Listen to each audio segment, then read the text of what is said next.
Olá, meus amigos! Olá, minhas amigas! Sejam bem-vindos de volta ao Psicologia em Podcast, que esta semana vai trazer um assunto que é bastante presente na vida das pessoas.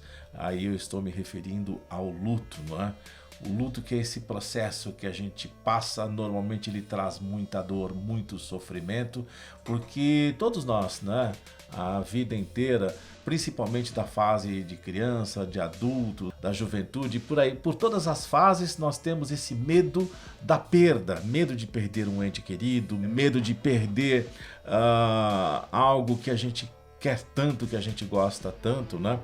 E o luto, quando ele vem, ele traz dor, ele traz sofrimento, ele traz aquela dor mesmo que a gente não quer que, sabe, não quer que ela venha, não quer que ela aconteça, quer que passe logo, quer que vá embora, mas o luto, ele realmente é cruel. Mas com o passar do tempo, as coisas se ajeitam, não é? Por mais que a gente perca alguém tão querido, tão amado, com o passar do tempo, as coisas retomam o seu curso normal. Claro, o esquecimento não vai acontecer. A gente vai se lembrar sempre da perda de um ente querido, vai se lembrar com dor, vai se lembrar com saudade, mas chega uma hora que aquela dor ela para ou ela deixa de atingir tantas pessoas no geral. Acabam aceitando, né? Isto em condições normais, porque há as condições também que não são normais e a pessoa convive com aquilo muitas vezes até a morte dela, não é? E é desse assunto que a gente vai tratar aqui hoje, essa questão do luto. E para falar exatamente sobre este assunto, aqui está a minha parceira de podcast, Silvia Navarro. Seja bem-vinda, Silvia. Olá, Ulisses, boa tarde, boa noite, bom dia a todos que estão aqui nos ouvindo em mais este podcast, Psicologia em Podcast. Pois é, Silvia, a gente vai falar desse assunto hoje, que é essa questão do luto, e principalmente assim, não é? A gente começa falando sobre essa questão da perda. Nós estamos aí, graças a Deus, eu espero que chegando a um final, ou pelo menos tudo aponta para que sim, não é? Que esse final da pandemia, em que muita gente, né, quase todo mundo teve perdas muito significativas, seja de entes queridos, seja de amigos próximos, ou mesmo pessoas conhecidas. Todos nós soubemos de casos, né? Das perdas, principalmente, que a pandemia trouxe e acabou ceifando vidas de pessoas que muitas vezes a gente gostava, que a gente admirava, que tinha dentro do coração, mas infelizmente tivemos aí que nos adaptar a este período de luto, que foi um luto muito mais presente, um luto muito mais constante a partir de tudo isso que aconteceu, né? Mas a gente não vai falar de pandemia, porque esse assunto, eu acho que ninguém quer mais ouvir falar disso daí, não é? Eu acho que já trouxe muito castigo, muita pena para todo mundo, e as penas são de diversas formas, pela forma financeira, pela forma do trabalho, emprego e por aí vai. Mas enfim, Silvia, a gente vai falar dessa questão aqui do luto, né? O que é o luto propriamente dito? O luto, ele demarca um processo de transformação, né, onde você vai ter que transformar a tua forma até de ver a vida, de lidar com a vida, a partir de uma grande perda. Né? O luto mais conhecido é a perda de um ente querido, uma pessoa muito próxima, que, né, morre, enfim, parte, né, desta vida e nós temos que lidar com esta perda. Então o luto, ele inicia no momento dessa perda.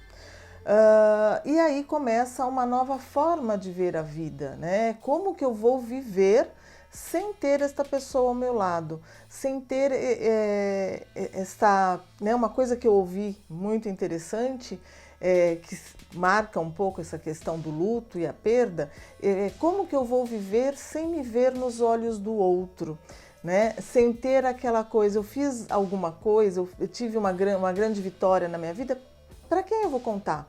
né? Antes eu ia e contava para essa pessoa, agora essa pessoa não está mais ao meu lado. Pode ser um parente, um amigo, não importa, né? A perda, ela tem um simbolismo muito grande. E não falamos só de perdas de entes queridos, né? Nós falamos de perdas de outros lutos, né? Que temos que elaborar também, além da perda de um ente querido. Então quer dizer que quando a gente fala de luto, se for para traduzir em rápidas palavras, é a perda, é o sofrimento pela perda, é isso? Eu diria mais que é um processo. O luto, ele é um processo, né? A gente costuma falar das pessoas que estão enlutadas. Então é o processo pela qual eu passo.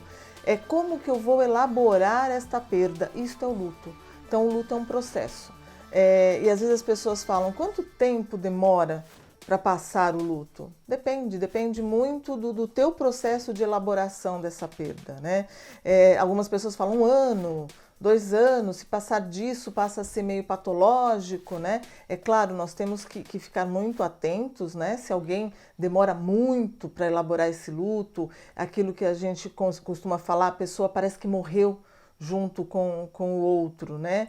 E se isso persistir, aí sim é uma coisa que tem que ser olhada com mais cuidado, levada para receber outros tipos de cuidados, né? E existe, é claro, a terapia do luto, que você tem que às vezes precisa de um apoio, de um auxílio, para entender o que é essa transformação, como que eu vou passar por esse luto.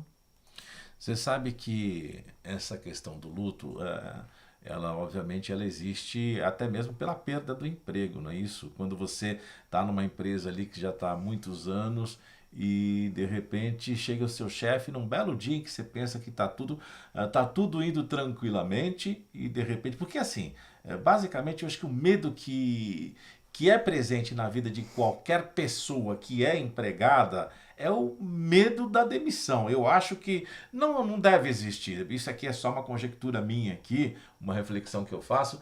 Eu acho que por mais que a pessoa seja segura no emprego, que ela tenha domínio, que ela tenha poder de mando, mas sempre tem aquele fantasminha que ronda ali o pensamento da pessoa, que é o medo da demissão. Eu acho que as pessoas, no geral, devem ter esse medo, não tem não, Silvia? Tem sim, né? É o medo de perder alguma coisa.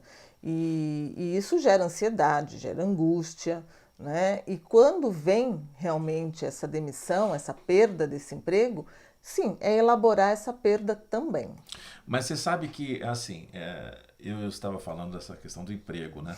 E eu me lembro que eu trabalhei muitos anos, um dos meus primeiros empregos foi numa empresa multinacional, que eu fiquei lá cerca de 6 anos. Eu comecei como auxiliar, depois saí, estava em nível de encarregado. E aí um belo dia eu tive lá sei lá, uma desavença lá, uma discordância com a direção. Falei, então eu vou embora. E peguei e fui embora. Pedi demissão e fui embora e nunca mais voltei àquela empresa. O problema é que eu estava me achando cheio de razão, né? Porque eu era jovem naquela época, eu devia estar ali com meus 20 e poucos anos. E aí eu fui embora para casa. Quando eu cheguei em casa, foi que a coisa pegou, caiu a ficha. Eu falei, estou desempregado. E aí realmente eu passei um período de luto, por assim dizer. O que aconteceu? Por que eu fui fazer isso? E aí fiquei com aquele sentimento terrível de perda. Mesmo que a escolha tenha sido sua, né? Porque houve a perda, né? Ocorreu aí a ruptura não teve a continuidade, né? Então vem aquele medo. O que é que eu vou fazer amanhã? Né? O que é que eu vou tratar? Como que eu vou tratar o meu dia? Né? Aonde que eu vou passar as minhas horas? Então, neste momento, é como você falou, cai a ficha. O que eu vou fazer agora?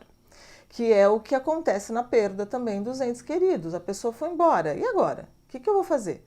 Estou sem meu emprego. O que eu vou fazer? Né? É um choque, né, que te dá de primeiro, como assim? O que eu vou fazer da minha vida? E vem aquela angústia, vem um certo desespero. E aí começa a elaboração, aí começam as fases que a gente chama, não existe para mim, né, não tem uma regra, né, vem primeiro essa, depois aquela, não. normalmente vem uma revolta muito grande, né? Provavelmente, por exemplo, no seu caso, por que eu fui brigar? Né? Por que eu fui abrir minha boca? Se eu tivesse ficado quieto, se eu não tivesse pedido a demissão, não sei, talvez no dia seguinte, você não pediu demissão, no dia seguinte o chefe vai lá e te demite. Isso também na perda de um ente querido, né? A pessoa morre, aí vem aquela sensação, tipo, eu podia ter sido um filho melhor, eu podia ter sido uma esposa melhor, eu poderia ter sido um marido mais atencioso, eu poderia ter sido uma mãe mais presente, enfim. Nós trazemos daí a culpa para nós, como se o outro tivesse partido porque eu cometi algum erro. Eu perdi o meu emprego porque eu cometi algum erro. Isso faz parte, sim, da elaboração do luto, né? Que vem aquela coisa que as pessoas falam, né? Não se culpe por isso. É fato, porque a gente acaba se culpando, né? Ah, se eu tivesse... eu lembro, né, usando aqui um exemplo, eu tinha uma cachorra que eu gostava demais, foi a minha primeira cachorra, né? E ela começou a ficar doente, e eu atarefada nas minhas coisas, e quando eu a levei na veterinária, não teve mais como, né? Reverter o quadro dela, e ela faleceu, inclusive, na minha frente. E dali eu fiquei achando que a culpa tinha sido minha, que eu demorei para levar essa cachorra para o veterinário, que eu demorei, e depois, quando eu fui buscar, né, o que eles fizeram lá, o motivo, ela tinha morrido de velhice, quer dizer, eu ter levado um dia antes ou um dia depois não alterou, mas para eu até elaborar essa perda, eu primeiro fiquei angustiada de achar que a culpa era minha. Pois é, quando você está falando esse negócio de culpa aqui, eu acho que também existe uma outra possibilidade, que é muitas vezes da pessoa não aceitar a morte daquela pessoa próxima, querida, e querer culpar a terceiros também. Existe isso, né? Sim, sim, né? É aquela coisa, é, vamos supor, né? Pais muito idosos e de repente está lá na mão de uma cuidadora ou de um dos irmãos e aí a pessoa falece, né? E aí vem aquela coisa, não, porque você não cuidou direito, se você tivesse estado ao lado dela. Na realidade, isso é tentar achar um motivo, né? Para uma coisa que já tem um motivo. A pessoa faleceu, seja por doença, um acidente, alguma coisa, morreu dali. Só que eu tiro de mim também essa culpa, coloco no outro também para poder ficar é um conforto e tiro também a culpa da pessoa, né? Porque se a pessoa, às vezes a gente coloca, viu, Ulisses, até na própria pessoa que partiu. Ah, se ela tivesse esse cuidado, eu falava que ela tinha que ir ao médico, eu falava para ela beber menos, né? Então eu culpo também a pessoa que partiu por uma coisa que não tem culpado, né? E sim esse processo de aceitar. Agora, eu me lembro de ter visto uma vez um caso em que as pessoas receberam uma herança que a pessoa que morreu deixou.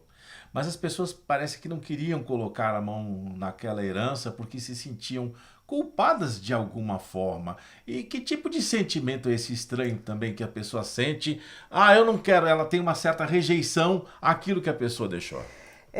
Porque é como se ela tivesse colocando no lugar da pessoa os bens materiais que ele deixou. Né? Então eu não quero esta herança porque não vai substituir a pessoa que partiu.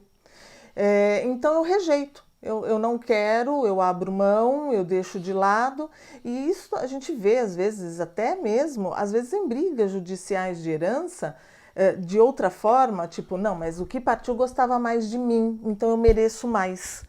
A parte maior do bolo é minha, porque eu era mais querida de todos, então eu tenho que ganhar alguma coisa. Então, ou existe isso de uma recompensa, tipo, eu preciso de um conforto, então a parte minha tem que ser minha, ou eu não quero, porque não vai substituir. E nada vai substituir, né? São coisas distintas. E daí eles não conseguem fazer uma partilha, não conseguem fazer um inventário e não lidam com o que foi deixado pelo morto, né? Uma outra situação também que pode acontecer é o luto pela perda da pessoa viva.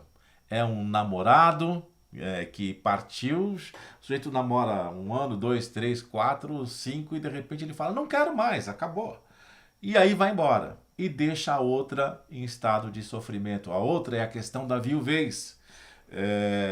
Então, assim, nesses casos, quando a pessoa parte, a pessoa parte, quer dizer, o luto pela pessoa viva, eu ouço muito essa questão de pessoas, ouço muito, já ouvi, não é? Pessoas dizendo, eu agora vou viver a minha vida. Eu sempre ouço isso ao longo da minha experiência. Eu tenho visto pessoas falando, eu vou viver a minha vida. Mas esse negócio do vou viver a minha vida significa, vou enfiar o pé na jaca, vou partir para a esbórnia e vou aprontar. E aí é o tal negócio, muitas vezes quando acontece isso, a pessoa acaba criando outros lutos para ela, não é isso não, Silvia? É sim, é a fuga, né? Ela está fugindo da sua dor. Esse luto a que você se refere, eu costumo chamar muito de o luto de um amor vivo, né? A pessoa vai embora, só que ela continua viva. Né? Ela está continuando a vida dela e você quer continuar a sua, porque na tua ideia a pessoa está indo viver a vida dela, então você também quer viver a sua. Só que você não se preparou, não foi você, né? Que nem a perda de alguém que morre, você não sabe, né? Que aquela pessoa vai morrer, vai partir. Então não foi a decisão sua, foi a decisão do outro e você quer esquecer aquilo, você quer fugir dessa dor. Então você vai para a vida, né? Como você falou, vou viver a minha vida. E vai para uma balada, vai, enfim, e daí só que ela chega no lugar e se sente até incomodada com aquilo, porque não é aquilo que ela queria. Ela precisa elaborar essa perda. Uma coisa que eu costumo brincar muito com os meus pacientes quando chegam, né, com essa questão de ter que substituir, né, a perda desse amor, tipo, primeiro vamos trabalhar essa perda, porque, né, tal qual na física, dois corpos não ocupam o mesmo espaço. Então não adianta você querer colocar outra pessoa naquele lugar, sendo que você não tirou o outro ainda. Não que você vai esquecer, como você disse no começo, nós não sofremos de amnésia, né? Estamos muito bem de memória, graças a Deus, você não vai esquecer. Mas esse sentimento ele vai se transformar, tal qual no luto da perda realmente de um ente querido. Você vai elaborar esse sentimento, essa pessoa vai continuar ali, mas com outra memória, com um outro sentimento, você vai lembrar da pessoa, aí cabe a cada um como que vai elaborar essa lembrança, né? E daí você pode daí sim olhar para alguém e vivenciar um novo amor, vamos dizer assim, né? Porque você conseguiu elaborar o luto e a perda do amor anterior, né? Ok. O que eu queria refletir aqui é o seguinte: quando a pessoa perde, né, no caso, alguém, o que ela tem que fazer? Porque assim, o luto ele dói, né? É um período que você tem aquela dor. E eu sei porque eu já senti isso pelo menos duas vezes diferentes. Uma delas foi a perda do meu pai e a outra foi a perda do meu irmão. É uma dor que dói no peito e ela é tão forte que você quer que aquilo passe logo, você não quer viver com aquela dor, não é? Você quer que acabe logo, que passe logo, e só que de repente ela vem e às vezes meses depois, muitos meses depois, ela vem, te ataca de novo e você chora e você se sente angustiado, quer se ver livre daquilo e só que você não consegue. E esse processo ele tem que ser vivenciado ali no dia a dia. Mas a questão que eu queria perguntar para você agora é o seguinte: a partir do momento que a pessoa entra nesse procedimento, nesse processo do luto, o que ela faz para sair dele? Não tem uma receita, né? A gente sabe que tem algumas fases que a gente passa pelos processos de luto. Como eu falei primeiro, normalmente vem uma revolta muito grande, né? Ou uma negação muito grande, tipo, não, isso não aconteceu. Eu estou sonhando, isso é um pesadelo, eu vou acordar, eu vou descer as escadas, vou sair do meu quarto e a pessoa está lá, né? Ou se mora em outra residência, eu vou chegar lá e a pessoa está lá, sentada no lugar dele, né? E não é isso que acontece. E aí você vai tendo uma falta de lugar, você fica sem lugar, né? Porque não está faltando alguma coisa ali. E o que é mais difícil de lidar é com o silêncio, né? A falta dessa pessoa, você não ouvir mais a voz dela, né? Você não se ver mais no outro, porque a pessoa não está ali. Então você vai primeiro passar por essa questão da revolta, da negação, depois bem a aceitação, mas uma aceitação até no choro. Tem pessoas que não choram, né? Às vezes a gente ouve, né, aquelas coisas de velório, que você ouve, nossa, mas ela nem chorou, né? Você vê?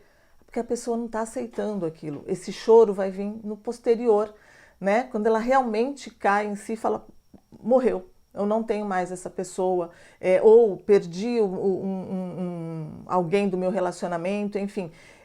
E é um processo longo e não tem um tempo determinado, como eu falei. E depende de pessoa para pessoa, depende dos conteúdos internos que você tem, o grau de afetividade, né, que você tem ali. E uma coisa que é muito importante são os apoios. Eu costumo falar de rede de apoio, né? O que você tem ao seu redor que possa te dar apoio?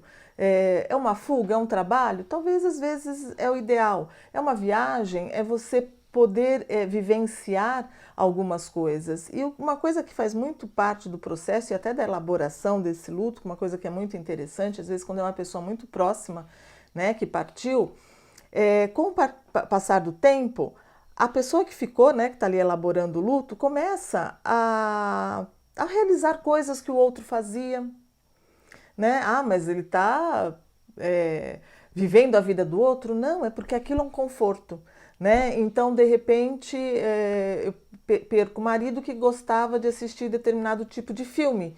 Eu passo a assistir aquele filme, que é uma forma de manter viva a pessoa, e não é de cultuar aquilo, né? É de você manter vivo dentro de você. E por que isso? Porque a tua forma de se relacionar com essa pessoa que partiu muda.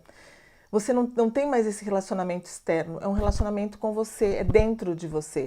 Você internalizou aquele amor e vivencia isso de outra forma. Mas aí existe uma outra questão, quer dizer, a partir do momento que você mantém viva aquela outra pessoa, não corre o risco, por exemplo, de você estabelecer um novo relacionamento, por assim dizer, e importar aquelas percepções, aquelas vivências para o novo relacionamento, e você querer que a nova pessoa que chegou seja uma cópia do falecido ou da falecida? A réplica, né? Aí isso acontece, viu? Acontece muito, aquela coisa, nossa, parece que casou com o falecido, né? Até características tal, e às vezes não tem muito como fugir. Mas se a gente for levar para o lado patológico da coisa, sim, é complicado, principalmente se ela não consegue continuar a vida dela, né? Aí é complicado. Mas quando a pessoa detecta isso, que de repente está tendo comportamentos querendo que o outro seja o passado ou a passada, não é? O que a pessoa deve fazer quando se vir nessa situação, quando ela perceber que está querendo transformar aquele presente num passado? Se ela conseguir, né, olhar para isso, é procurar uma ajuda terapêutica mesmo, para elaborar o luto, porque ele não está elaborado. Porque quando eu digo de você fazer uma nova relação com a pessoa que partiu, é não levar isso para o outro relacionamento. Porque você está com um relacionamento diferente, é um relacionamento de memória, de saudade, de perceber que ali existiu uma história e você vai se relacionar com essa tua memória, com a pessoa internalizada ali de uma forma diferente. E o novo relacionamento é a tua mudança de perspectiva de vida, né? É onde eu vou depositar uma outra história. E isso que você está colocando tem um luto, que é um dos lutos mais difíceis de ser elaborado, que é a perda de um filho, porque ela sai da coisa, da lei natural, como a gente fala, né? Porque o que a gente sabe é que a gente vai perder os pais um dia, né? É a lei natural, eles vão envelhecendo e a gente vai tendo que lidar, né, com isso, e vendo os pais envelhecerem e saber que um dia a gente vai ter que elaborar esse luto dessa perda, e é uma coisa angustiante para todos nós. Agora, quando você imagina o inverso, né? Você perdendo o seu filho é uma dor que é inenarrável, né? Porque foge de qualquer expectativa, né? Não é isso que a vida me reserva. A vida me reserva que eu vá antes, né? Não que eu vá depois, que eu sinta essa dor da perda do filho. E aí o que acontece em algumas vezes, né? Principalmente quando perde um filho muito pequeno, aí a pessoa engravida em seguida. Tem casos até que dão o mesmo nome. E Eu já vi casos assim. colocam as mesmas roupas, né? Eu já vi Eu já casos atendi assim. paciente assim, que demorou para ela colocar para mim que uma das maiores angústias dela era saber que ela tinha vestido as roupas da irmã morta. Né? Que a irmãzinha morreu bebê e usou aquelas roupas, e quando morreu, a mãe guardou e nasceu a filha depois e usou as mesmas roupas. Você sabe que eu conheço o caso também, e isso é atual. É que esse processo da reposição, ele se dá, por exemplo, na perda do bicho de estimação, por exemplo, o cachorro, né? Então, eu sei de um caso, né, que a pessoa, por exemplo, o cachorro se chama Toby, morre o Toby um, vem o próximo que se chama Toby também, e aí vem o outro, e assim vai se passando por décadas. Quer dizer, a pessoa parece que ela, eu não sei, pelo que me parece, ela elabora esse luto pela substituição, né? Então, ela não elabora. O luto não é elaborado. O que acontece é uma substituição, né? E isso acontece principalmente quando tem criança envolvida. A criança perdeu o cachorro e os pais ficam muito angustiados, né? Porque a gente faz isso, né? A gente não consegue lidar com o sofrimento dos filhos muitas vezes. E daí, para o filho não sofrer, você vai lá e adota outro cachorro, compra outro cachorro e coloca no lugar. A criança não elaborou a perda, ela foi substituída. O Toby 1 morreu, eu coloco o Toby 2, põe o mesmo nome, pego da mesma raça, pego parecido, para que a criança não sinta aquela falta. Errado, porque a criança não está elaborando aquela perda. A criança tem que saber que o cachorrinho virou estrelinha, né? Que o vovô virou estrelinha, que o amiguinho foi embora. Ela tem que saber disso para lidar, ela tem que começar a lidar. É claro, a gente não vai falar com uma criança pequena da mesma forma que a gente fala com um adolescente, com um adulto. Então, a gente vai falar dentro da linguagem, dentro do que a criança consegue entender daquela perda.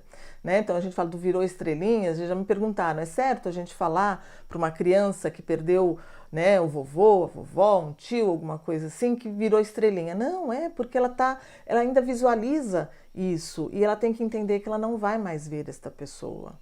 Né? Uma vez que virou estrelinha, ela não volta mais. E a criança faz essas perguntas, né? Quando que o vovô vai voltar a ser vovô? Vai deixar de ser estrelinha? Não, o vovô não vai deixar de ser estrelinha. Ele continuará sendo estrelinha e ele vai ser vovô, aí entra aquilo que a gente estava falando antes, ele vai ser vovô aqui e aqui no seu coração. Então, a gente vai ensinando a criança a trabalhar essa perda. É frustrante, é dolorido, tem crianças que sentem mais do que outras, tem outras que esquecem.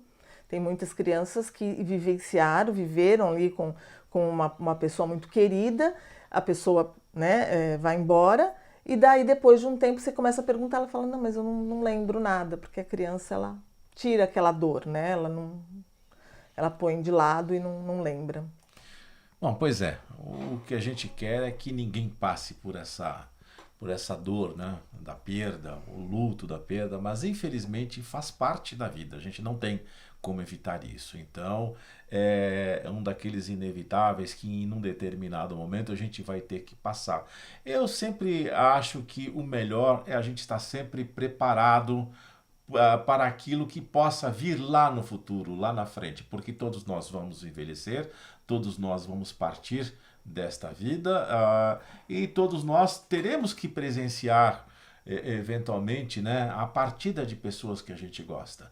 Mas o quanto mais fortalecido a gente puder estar, melhor é. Mas nem isso não acontece com todo mundo, né? É difícil você se preparar para as perdas. Ninguém gosta de perder nada, nem ninguém, né? Principalmente porque a vida ela é boa com as pessoas que a gente gosta do nosso lado. E perder isso é realmente algo triste. E é lamentável, mas que estejamos preparados e que a vida nos reserve sempre o melhor. E com isso eu vou terminando por aqui esse nosso episódio. Bom, esse assunto é um assunto triste, um assunto delicado, mas ele faz parte, né, Silvia? Sim, faz parte, né? Se a gente pensar que nós temos várias perdas ao longo da vida, né? E vamos elaborar cada uma delas de uma forma diferente. É sempre importante falar sobre as perdas, colocar né, a poder falar, se não conseguir falar com alguém próximo, procurar uma ajuda profissional e lidar com isso e transformar essa perda num crescimento interno até para cada um de nós. Ok, chegamos ao final do nosso episódio de hoje, episódio em que a gente tratou do tema luto. E a gente volta na próxima semana. Se você tiver alguma pergunta, escreve para nós, faça comentários. Agora não deixa de se inscrever também no nosso canal, né? Coloca lá o inscrito, porque todas as vezes que a gente lançar um vídeo novo, você vai receber o aviso. Curte aí pra gente, né? Dá um likezinho aí pra gente saber se você tá gostando ou não. E se você não gostou, você pode comentar, faça seu comentário, que é sempre importante, né? Ah, faltou falar disso, ou vocês passaram do limite ali, ou deveriam ter falado sobre outra coisa que não falou. Enfim, né? Dá o seu comentário, que isso é sempre importante pra gente, principalmente que nós estamos ainda no começo, né? Então, é isso daí, gente. Um abraço, até a semana que vem e tenha uma ótima semana aí, se Deus quiser. Um abraço, tchau, tchau.